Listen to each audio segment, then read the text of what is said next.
आणि त्याच वेळेला तुमच्या बुलढाण्यामध्ये एक घटना घडली माहिती आहे तुम्हाला? या पोरीला ओळखता तुम्ही? या मुलाला ओळखता तुम्ही? हे तुमच्या जिल्ह्यातले आहेत.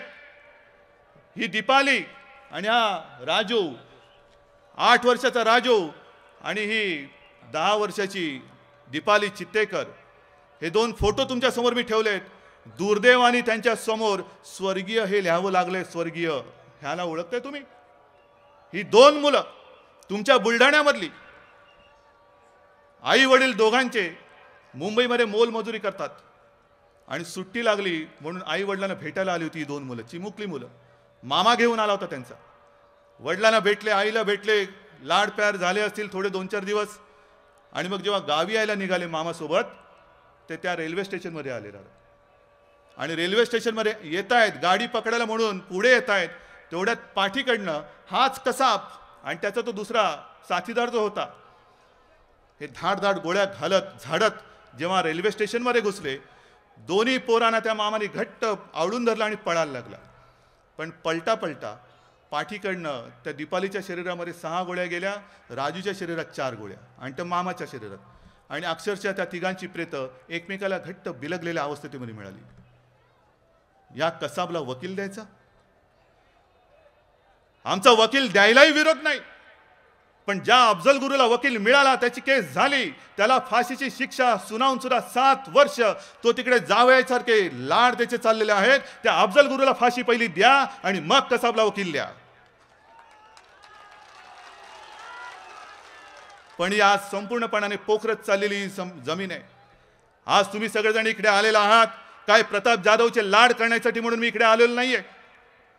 प्रताप जाधव कोणतरी माझा लागतो म्हणून त्याला खासदार करायचं आहे म्हणून आलेलो नाहीये.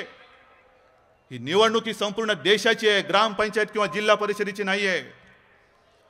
तुम्ही सगळेजण इकडे जल्लोषाने आलेला आहात.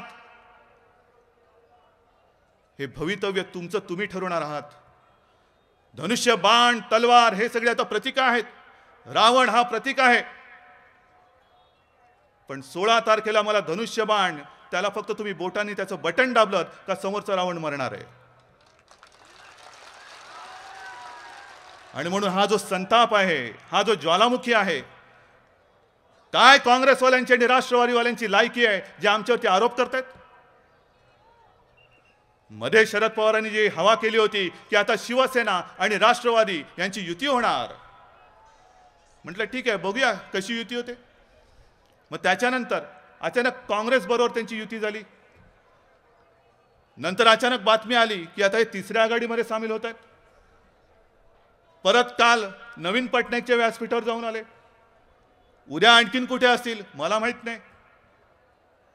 पण पवार साहेब, आपण वयाने मोठे आहात, अनुभवाने सुद्धा मोठे आहात.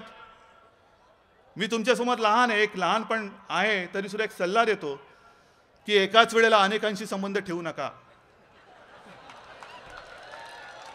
काय होतं,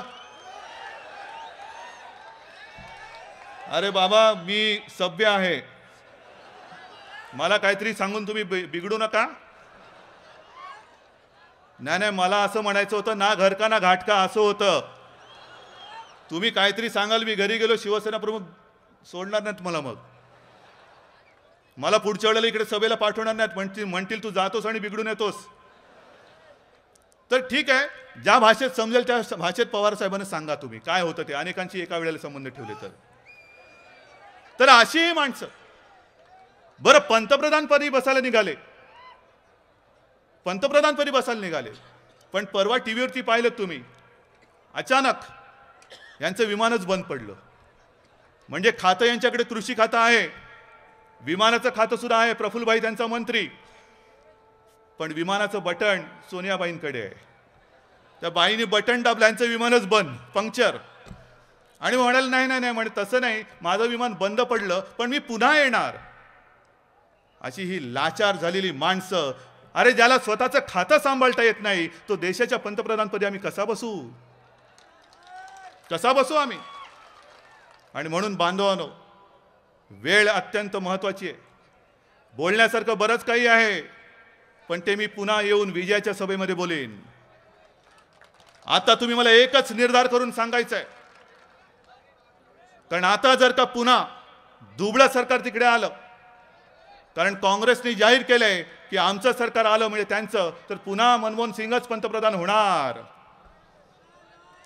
मनमोहन सिंग पंतप्रधान झाले म्हणजे आत्महत्या चालू, वीज भारनियमन चालू, कर्ज डोक्यावर चढत, शेतमालाला भाव पाहिजे तुम्हाला, पाहिजे तुम्हाला.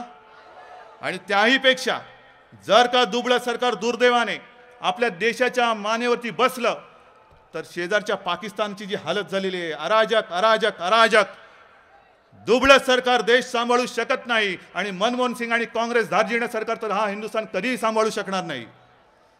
आता पाहिजे ते समर्थ सरकार, आणि हे समर्थ सरकार फक्त शिवसेना आणि भारतीय जनता पक्षच देऊ शकतं, दुसरं कोणाची ती लायकी नाही आणि पात्रता सुद्धा नाही. आणि म्हणून मला तुमच्याकडनं एकच निर्धार पाहिजे, दोन्ही हात वर करून मला सांगा की पैसा किती फेको, आम्ही लाचारी करणार नाही. दारू किती वाटो, आम्ही दारूच्या थेंबाला स्पर्श करणार नाही. लालूच किती दाखवो, आम्ही त्याला बळी पडणार नाही. हे जोरात मला ओरडून सांगा.